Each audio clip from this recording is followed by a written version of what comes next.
शिवसेना उद्धव बालासाहेब ठाकरे गुट के नेता संजय राउत ने रविवार को दावा किया कि एनसीपी के प्रमुख शरद पवार ने हाल ही में उद्धव ठाकरे से कहा है कि अगर कोई व्यक्तिगत रूप से बीजेपी में शामिल होने का फैसला लेता है तो भी उनकी पार्टी बीजेपी से हाथ नहीं मिलाएगी।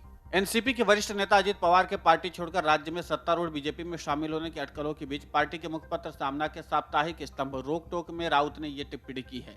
गौरतलब है कि मुख्यमंत्री एकनाथ शिंदे ने शिवसेना के 16 विधायकों को अयोग्य घोषित करने का अनुरोध करने वाली याचिका फिलहाल उच्चतम न्यायालय में लंबित है, लेकिन राज्य विधानसभा में विपक्ष के नेता अजित पवार ने अटकलों को आधारहीन बताया और शनिवार की रात मुंबई में केंद्रीय गृह मंत्री और बीजेपी नेता अमित शाह से मुलाकात से इंकार किया। एनसीपी, शिवसेना, उद्धव बालासाहेब ठाकरे और कांग्रेस महाराष्ट्र में विपक्षी गठबंधन महाविकास अघाड़ी का हिस्सा है। मराठी संस्करण में राउत ने दावा किया, शरद पवार ने मंगलवार को बैठक में उद्धव ठाकरे से कहा कि कोई पाला नहीं बदलना चाहता, लेकिन परिवार को निशाना बनाया जा रहा है।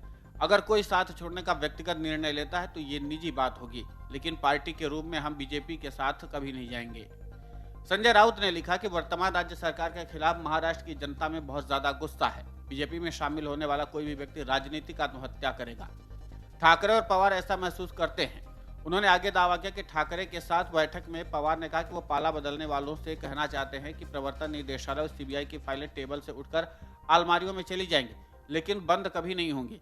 राउत ने कहा कि राजनीतिक हलकों में अजित पवार के भावी कदम को लेकर अटकलें लगाई जा रही हैं और एनसीपी के वरिष्ठ नेता को स्वयं इसे स्पष्ट करना चाहिए। उन्होंने कहा कि अजित पवार के परिवार से जुड़ी चीनी मिल पर छापा मारकर ईडी ने उसे जब्त कर लिया, लेकिन अब आरोप पत्र में अजित पवार या उनके परिवार के सदस्यों का नाम नहीं है। शिवसेना यूबीटी नेता ने सवाल किया, चीनी मिल की खरीद में मनी लॉन्ड्रिंग के आरोपों का क्या हुआ? क्या छापे और आरोप सिर्फ राजनीतिक दबाव बनाने के लिए थे? राउत ने दावा किया कि शरद पवार के एक अन्य सहयोगी महाराष्ट्र के पूर्व मंत्री हसन मुशर्रफ को भी केंद्रीय जांच एजेंसियों द्वारा निशाना बनाया जा रहा है। इस बीच एकनाथ शिंदे ने शिवसेना के नेता व राज्य में मंत्री दादा भूसे ने कहा, अजित पवार कई साल से एनसीपी में बेचैनी महसूस कर रहे, ये हम सभी जानते हैं, कुछ भी हो सकता है। नागपुर में जब पत्रकारों ने अजित पवार से भविष्य में उनके कदमों पर लग रही अटकलों के संबंध में पूछा, एनसीपी नेता ने कहा, मैं मंत्रियों दादा भूसे, गुलाबराव पाटिल और उदय सामंत की अपने बारे में टिप्पणियां पढ़ रहा हूं। मैं समझ नहीं पा रहा हूं कि मुझसे इतना प्यार क्यों जताया जा रहा है। हम संयुक्त रूप से एमबीए को मजबूत बनाने के लिए काम कर रहे हैं। उन्होंने मुंबई में शनिवार की रात अमित शाह से मिलने संबंधों अफवाहों को खारिज किया।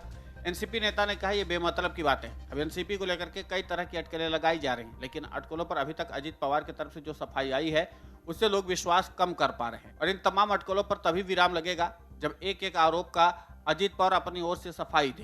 हालांकि इतना तो तय है कि अगर विधायकों को तोड़ने की जो बातें की जा रही हैं, अगर बीजेपी एनसीपी के विधायकों को तोड़ने में सफल हो जाती है तो महाराष्ट्र में महाविकास अघाड़ी के लिए चुनौतियां काफी ज्यादा बढ़ जाएंगी और यही कारण है कि शरद पवार भी इस कवायद में जुटे हुए हैं कि किसी भी हाल में पार्टी को बचाए रखें, क्योंकि इस समय जो महाराष्ट्र का सियासी माहौल है उसे नजरअंदाज नहीं किया जा सकता और इसीलिए शरद पवार अपने तरह से प्रयास कर रहे हैं। लेकिन देखना दिलचस्प होगा कि जो अटकलें लगाई जा रही हैं और जिस तरीके से संजय राउत ने भी कयास जताया है कि अब एक बार फिर से महाराष्ट्र में तोड़फोड़ का सीजन 2 आने वाला है, इसका मतलब ये है कि उनकी बातों को भी नजरअंदाज नहीं किया जा सकता है।